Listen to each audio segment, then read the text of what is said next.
এবার একজোট হওয়ার ইঙ্গিত পাওয়া গেল পাকিস্তান ও তুরস্কের মাঝে, যার মাধ্যমে এই দুই মুসলিম দেশ তাদের নিজেদের মাঝে প্রতিরক্ষা, নিরাপত্তা ও বাণিজ্য বিষয়ে সম্পর্ক আরও জোরদার করবে।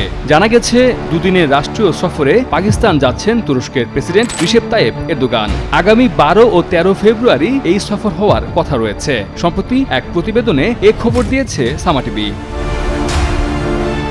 প্রতিবেদনে বলা হয়েছে, এই উচ্চপদস্থ সফরের মূল উদ্দেশ্য দুই দেশের মধ্যে দ্বিপাক্ষিক সম্পর্ককে শক্তিশালী করা, সেই সঙ্গে দেশ দুটির মাঝে প্রতিরক্ষা, নিরাপত্তা, বাণিজ্য, অর্থনৈতিক সহযোগিতা ও সাংস্কৃতিক বিনিময় বাড়ানো।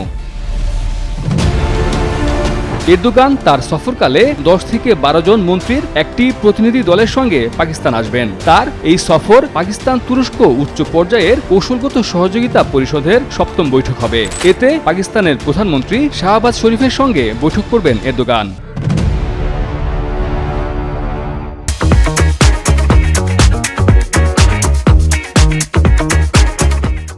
এই বৈঠকে দুই দেশের মধ্যে প্রতিরক্ষা, নিরাপত্তা, বাণিজ্য, অর্থনৈতিক সহযোগিতা এবং সাংস্কৃতিক সম্পর্ক উন্নয়ন বিষয়ে বিস্তারিত আলোচনা হবে। সফরের মাধ্যমে পাকিস্তান ও তুরস্কের সম্পর্ক আরও গভীর হতে পারে এবং দুদেশের মধ্যে সহযোগিতা বৃদ্ধির নতুন সুযোগ তৈরি হতে পারে।